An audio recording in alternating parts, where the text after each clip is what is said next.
तर भावांनो आपण गावाकडनं घेऊन आलो आपल्या मित्रांसाठी आंब बघा. मग एक मित्र आमचा हॉस्टेलच्या बाहेरच राहतोय बघा. मग त्याला पण येता येता आंब देऊन जाऊया म्हणलं. हो कसा एकदा आमच्या रूम मध्ये एवढा आंब गेलेत का नाही, एका तासाच्या आत सगळ्या पेट्या खलास होणार आहेत. भावाला म्हणलं तुला 3-4 काढून ठेव, तेवढंच मस्त बी खा. कसं मी खाऊन आलतो घरातनं. मग आपण आपली गाडी पण बाहेरच पार्क केली, तशी या मित्राकडे दिलती सोडा. मग आता घेऊन जायची पाळी आली सगळं. मग आपण सगळं आपलं बोचकं गाडीवर लोड केलं बघा. म्हणलं आता जाऊया. तवर आणि मध्ये बस आली. कसाय ट्रॅव्हलर मधनं येऊन आधीच गरम व्हायला सगळं अंगाला घाम लागलेला बघा. हॉस्टेलमध्ये कधी जाऊन एकदा गार पाण्याची आंघोळ करतोय असं चालतोय बघा. तवर आहे बघा सगळं माझा बेड सगळं घाण झालतं सगळं. मग म्हणलं आंघोळ करायच्या आधी हे सगळं आवरून घेऊया बघा.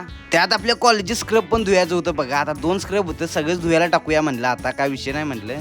मग ते सगळं धुवायला टाकलं. तवर आपल्याला लागली भूक बघा. मग आज हे पोह्यासारखं काहीतरी होतं. पोहे नव्हतं सोडा, खरं पोह्यासारखं दिसत काहीतरी. मग ते खाऊन येस्तोवर काय आपलं झालतं बघा. हे 15 मिनिटात सगळं वॉशिंग मशीन मध्ये कपडे धुळा करतोय बघा. त्याच्यामुळे काय विषयच नाही, लय वेळ लागत. मग म्हणलं आता काय कपडे बिपडे धुवून झालेत, आता मस्तपैकी स्वतःला धुवून घेऊया. शॅम्पू विंपू आणलेला मस्तपैकी नवीन, आता आंघोळ करूया म्हणलं. काय विषय नाही. तर मित्रांनो असं छोटं मोठं व्लॉग आपण बनवत राहतो. आपलं व्लॉग आवडला 100% लाईक आणि सबस्क्राईब करायला लागते. भेटूया पुढच्या व्लॉग मध्ये. काय विषय नाही.